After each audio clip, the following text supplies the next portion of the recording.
Nila guys. Na may manok sa among silingan. Nitugpa sa among likod.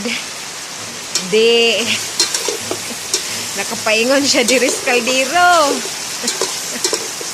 Ako saan siyang gikwaan no ga mantika guys. Aya din ako butangag panakot. Dili bitaw guys oy. Kanang gikan man ni sa freezer nga manok guys.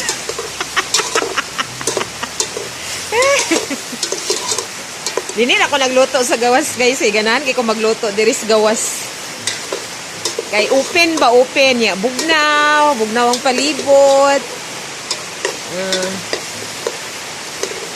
Usa na po ni sa akong favorite spot diri sa mong balay. Ang akong open dirty kitchen. Napagid sa tubangan ang dako kaayo nga ambot lutya manggoro ni or gabi dili pa ko sure. Unsay uno dani. Ganahan kay ko magluto diri guys oh.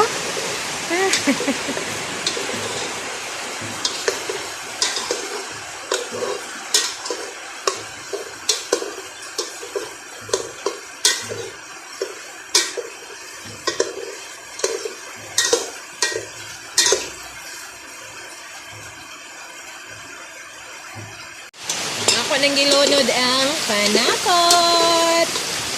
Siyempre, ang sibuyas nga puti, kamatis, o luya. Wala lang paikuan guys, kaya nga tanglad. Lamita ni og na itanglad, pero sige lang, diskartihan ta lang ni guys. Sa ato nga version ba nga pagkaluto sa tinulang manok sa maulan nga kagabion. See?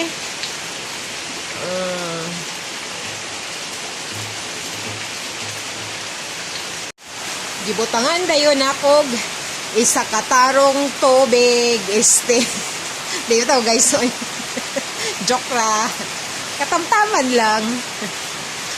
Okay, wala to nato nga mubukal ug malata.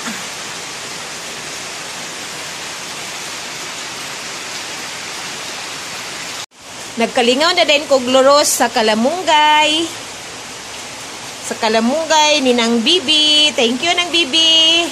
Wala na lang ko nananghid sa imo kay kusog man kayong ulan. Og sa kanida yung kapayas nga Bisaya. Og palaban dayon ko sa kani. Then butangan dayon ako og isa ka salmon nga sili. Haha.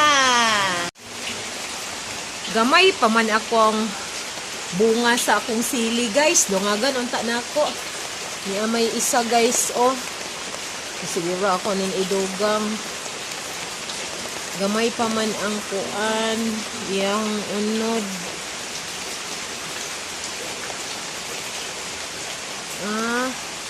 Yaman guys oh, pero mga gagmay pa.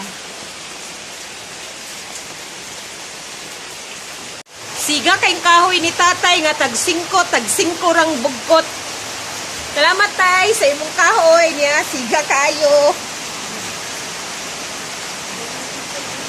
Dili madugay, maluto na ang among tinulang manok sa maulan nga kagabion. Nina guys, nalunod na ako ang kapayas ug kalamunggay ug ang isa ka salmon nga sili. So, di madugay, maluto na siya. Yummy, nagtulo na akong laway. See? Luto na po. May tinulang manok sa maulan nga kagabion.